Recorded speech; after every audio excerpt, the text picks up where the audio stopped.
Baik pemirsa, sesaat lagi kita akan ikuti segmen kedua dan perlu saya sampaikan juga untuk teman-teman yang hadir dalam forum group discussion hari ini.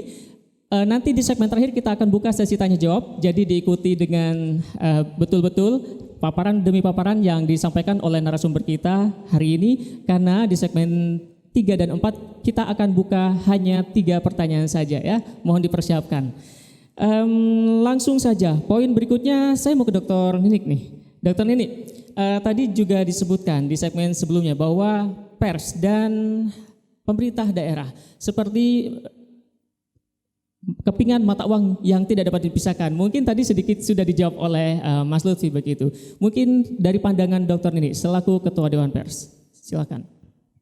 Terima kasih. Bismillahirrahmanirrahim. Assalamualaikum warahmatullahi wabarakatuh. Selamat pagi dan salam sejahtera untuk kita semua, para pimpinan kepala daerah, terutama Bapak Bupati, Pak Sekda, Ketua Kominfo, ya, Dinas Kominfo ya, juga para camat, kepala desa, baik yang hadir secara langsung maupun di Zoom. Lalu juga yang saya hormati dan saya sayangi kawan-kawan dari konstituen, ada teman-teman BWI, AJI, IJTI, dan lain-lain, teman-teman insan pers. Pertama saya ingin mengajak kita semua mengucap syukur terlebih dahulu pada Allah Tuhan yang Maha Kuasa, karena pagi hari ini kita dalam kondisi baik, mudah-mudahan salah satunya kesehatan kita juga dalam kondisi baik. Yang kedua, karena ini masih Syawal, saya juga ingin menyampaikan taqabbalallahu minna wa minkum. Mohon maaf lahir dan batin, masih hari raya ya. Masih dalam suasana lebaran nih Dokter. Masih suasana lebaran. Yang ketiga, saya ingin menyampaikan begini, ini supaya semua juga tahu bahwa saya memang lama di Jember, bahkan sekarang juga masih ada tempat tinggal di Jember. Baru pindah ke Jakarta itu tahun 2006. Saya pindah dan sampai dengan sekarang belum berencana untuk kembali ke Jember ya. Jadi memang betul yang disampaikan Pak Bupati. Meskipun perkenalan saya dengan Pak Bupati ini justru saya kenalnya bukan dengan Pak Bupati, dengan Ibu Rin. Saya kenal dengan beliau itu di bandara. Mungkin 5 tahun atau 6 tahun yang lalu, tapi perkenalan itu kemudian intensif lah antara saya dengan beliau. Saya juga kemudian baru tahu kalau Bapak kemudian terpilih menjadi Bupati Kepala Daerah Kabupaten Jember. Jadi selamat, sukses, mudah-mudahan terus diberi berkah ya Pak untuk Jember dengan kehadiran Bapak sebagai Kepala Daerah. Saya sebagai Ketua Dewan Pers sisa masa jabatan yang sebelumnya diemban oleh Prof. Azumardi Azra sampai nanti 2025 memang memandang bahwa kehadiran pers itu tidak lagi hanya ditempatkan sebagai pelengkap. Tapi pers sejak tahun 1873 bahkan ini sudah ditempatkan sebagai pilar keempat demokrasi. Jadi kalau kita melihat ada eksekutif, ada legislatif, ada yudikatif, maka yang keempat ini adalah pers. Penempatan keempat ini bahkan kemudian dilegitimasi oleh berbagai negara, termasuk di dalam konstitusi. Negara Republik Indonesia menempatkan hak asasi manusia, salah satunya hak atas kebebasan berbicara, persis tahun 98. Yang kemudian melahirkan Undang-Undang 40 tahun 99. Dari situ memperlihatkan bahwa keberadaan wakil masyarakat melalui pers itu tidak boleh dipandang sebagai pelengkap. Tadi disebut fungsinya bukan hanya memberikan informasi, memberikan edukasi, memberikan daya kritis dan daya intelektual publik ini gimana caranya pinter, yang tadi sudah diulas oleh Kang Lutfi. Yang keempat adalah menjadi kontrol sosial, yang tadi juga disampaikan oleh Pak Bupati. Semakin pers itu kritis, terhadap para pemangku kepentingan itu mendekatkan pada keberhasilan. Jangan direspon sebaliknya. Maka kami selaku Dewan Pers ini satu lembaga yang dibentuk oleh negara, diberi kewenangan untuk mengawasi jalannya pers di Indonesia, melindungi pers, melindungi agar berjalan secara independen. Karena beda pers saat ini dengan masa zaman Orde Baru. Kalau dulu itu kan harus mendaftar, ya Pak Bupati ya, orang daftar dulu baru bisa menjalankan fungsi persnya. Sekarang tidak sebetulnya. Ya, kita hanya diminta untuk melakukan pendataan supaya pers ini tidak direndahkan martabatnya bahkan oleh insan pers sendiri. Jadi orang insan pers juga begitu dalam menjalankan tugasnya yang penting tadi, ada eksekutif, legislatif, yudikatif dan pers, karena tugasnya amat penting di dalam rangka agar masyarakat itu kehidupannya sejahtera, agar kehidupan masyarakat itu aman. Pers harus membantu memberikan dukungan pada 3 pilar ini. Maka martabat pers sendiri harus dijaga. Jangan kemudian insan persnya sendiri ikut merendahkan martabatnya. Saya di berbagai kesempatan pada forum-forum seperti ini kita saling introspeksi gitu ya Pak Lutfi ya. Karena pada pertemuan serupa di Kabupaten Lamongan, nah Lamongan itu tempat kelahiran saya, ibu bapak saya lahir di sana. Saya juga lahir di sana. Saya mendapatkan keluhan waktu itu Pak Bupati dari para kepala desa, kebetulan hadir juga Pak Lutfi. Betapa merasa kayak diintimidasi sama teman-teman yang mengaku menjalankan fungsi pers. Itu juga tidak boleh.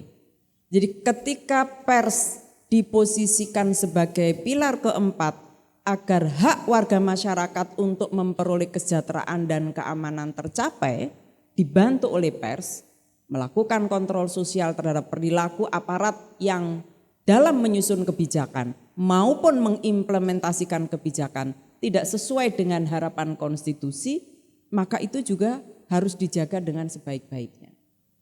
Jangan melakukan intimidasi dan lain-lain. Saya selalu mengambil contoh yang pernah dilaporkan ke Dewan Pers ya. Dan disinilah fungsi Dewan Pers.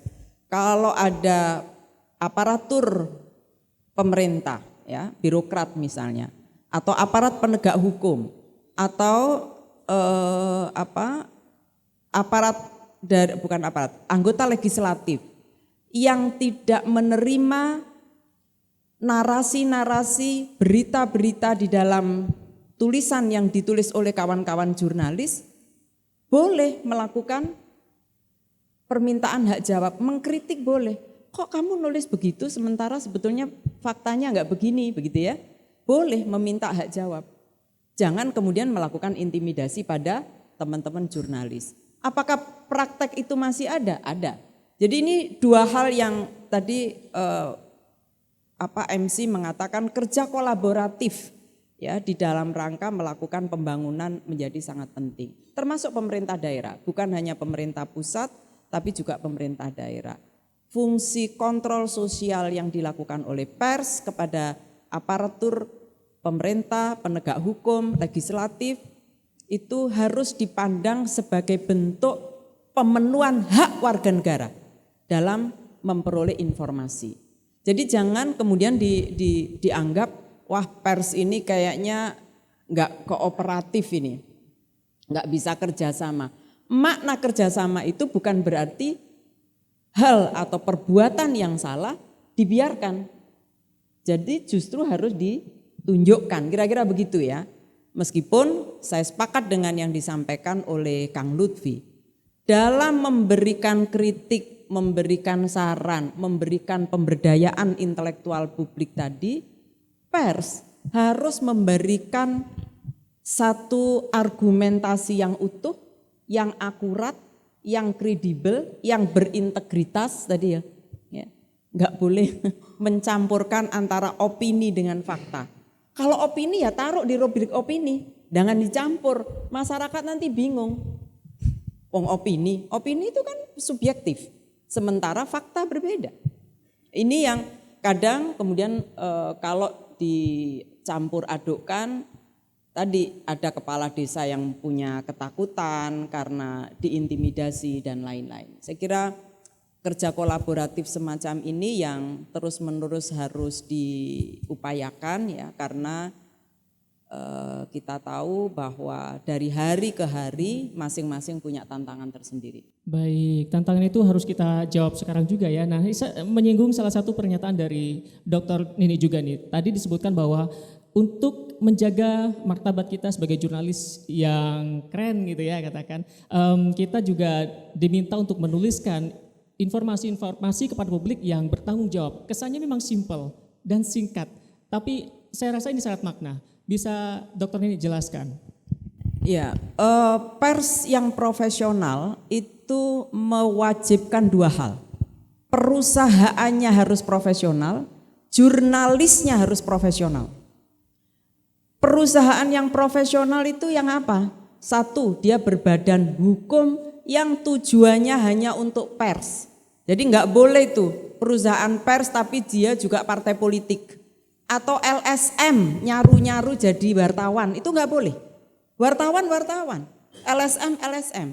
Makanya kemarin kalau ada wartawan menjadi pendukung salah satu partai politik atau dia sedang berkontestasi menjadi calon anggota legislatif, 3 kali saya mengeluarkan surat edaran. Dewan Pers mengeluarkan surat edaran, bukan saya. Dewan Pers mengeluarkan surat edaran. Berhenti sementara. Nanti bingung loh. Makanya sampai ada kasus kan kemarin. Dia nyaru sebetulnya dia itu bekerja sebagai wartawan atau menjadi tim sukses. Enggak boleh. Jadi LSM apa jadi wartawan? Itu 2 hal yang berbeda. Karena kalau dicampur adukkan, ini membingungkan. Martabat persnya enggak dijaga. Orang boleh membuat perusahaan pers seenak-enaknya. Tiba-tiba punya handphone, bikin nama portal, Nini Ko ID. Wes, keren. Makan membantai kinerja camat mana begitu ya, atau gubernur mana gitu ya. Bisa saja. Tetapi pertanyaannya satu, apakah dia berbadan hukum pers yang di dalam akta pendiriannya memang KBLI-nya untuk pers atau KBLI yang mendukung kegiatan pers? Itu satu. Yang kedua, punya direktur enggak? Jangan dirut-dirutan. Ada loh Pak Bupati, saya pernah melakukan verifikasi. Komisarisnya Pak D-nya, direkturnya bapaknya, bendaharanya istrinya. Udah, lalu jajaran redaksinya, ini tadi perusahaannya. Harus dipisah antara perusahaan dengan jajaran redaksi. Redaksi ini harus ada pemret. Pemretnya juga harus punya kualifikasi utama. Bukan muda, bukan madya, utama. Lalu memproduksi berita secara konsisten, sehari 30, 40. Lalu punya liputan, punya reporter, punya wartawan yang kredibel, minimal muda. Jangan kemudian nini.co.id atau nini.com, Nini Merdeka, lalu beritanya nyoplok berita nasional semua atau berita orang lain diambil semua. Kami memperbolehkan itu hanya 20%, dan harus jelas tuh, jangan kemudian fotonya orang diambil. Apalagi di era yang sekarang ini adalah era digital, ada artificial intelligence, ada AI, ada ChatGPT, saudara mau nulis apa saja tinggal ngetik semua keluar lalu diambil dari situ. Perhatikan ini hak kekayaan intelektual publik. Kadang-kadang itu diambil tidak sama dengan faktanya. Ini bahaya sekali. Jadi pers yang profesional mengharuskan perusahaan yang profesional, jurnalis yang profesional. Jangan wartawan disuruh nyari iklan. Bahaya itu. Konflik of interest. Yang cari iklan adalah perusahaan persnya. Kalau wartawan sudah nyaru cari iklan, maka dia bingung itu antara berita dengan kepentingan politiknya. Bu Nini, gimana kalau advertorial? Itu kan memang ada kerjasama dengan pemerintah, silakan kasih judul advertorial. Dan tolong bagi teman-teman jurnalis, meskipun itu ruang rubrik advertorial, jangan kemudian cuman Bupati gunting pita, Bupati nutup pintu, Bupati buka acara di sana, jangan begitu dong. Kasih publik narasi informasi yang utuh yang tadi disampaikan Pak Bupati. Apa yang baik yang kemudian bisa diketahui publik, apa yang kurang yang bisa diketahui publik untuk ditindaklanjuti oleh pemerintah daerah supaya ini berkelanjutan. Misalnya produk-produk, ini ketika saya di Jember, jelek-jelek dulu ada kontribusi yang saya lakukan Pak Bupati. Pada tahun itu saya menemani teman-teman UMKM, ya tape apalah gitu ya, terus belum ada edamame. Tape kemudian apa itu kayak pisang ya. Keripik pisang. Ya gitu. Lalu pengembangan bunga melati kayak gitu-gitu saya. Nah, itu banyak sekali produk-produk di Kabupaten Jember ini ternyata tidak bisa diekspor atas nama Jember, tapi dibeli sama pengusaha di Bali, di Jakarta, nanti mereka yang ngasih merek, ngasih stempel. Jadi nilainya itu tinggi karena mereka. Jadi dibeli dari kita itu murah. Waktu itu saya nangis betul, kok bisa begini? Dibeli di sini sekilo misalnya 50.000, di Bali itu bisa 400.000, bisa 300.000. Nilai tambahnya itu karena merek tadi. Insya Allah sudah tidak ada lagi ya Bupati ya? Yang seperti itu insya Allah sudah tidak ada lagi sekarang ya Pak. Fungsi pers tadi mestinya bisa membantu ke sana. Nah itu salah satunya lah ya, salah satunya. Hal-hal yang potensi misalnya pariwisata yang ada di Jember. Jember itu kan fenomenal dengan Jakarta, Jember Fashion Carnival. Jember Fashion itu sampai ke dunia internasional. Misalnya itu di advertorial tuh misalnya dalam rangkaian menuju ke sana ada seminar-seminar dan lokakarya yang membahas mengapa sampai Jember melahirkan itu, dan itu menghadirkan misalnya para seniman, para budayawan, para perancang busana untuk menunjukkan, mempromosikan bahwa ide ini masih bisa dikembangkan termasuk di wilayah-wilayah lain, dan itu dibuat kayak semacam kongres atau apalah di Jember. Itu kan bagus sekali, itu advertorial. Pers bisa mengarah ke sana, membuat ide-ide baru, inovasi-inovasi baru yang menyuarakan tentang apa yang dimiliki oleh Jember. Jadi tidak sekedar yang diminta, tapi membuat inovasi di dalam pemberitaan, mengajak orang lain ikut memikirkan Jember gimana lebih meningkat lagi dengan capaian-capaian yang sudah diperoleh.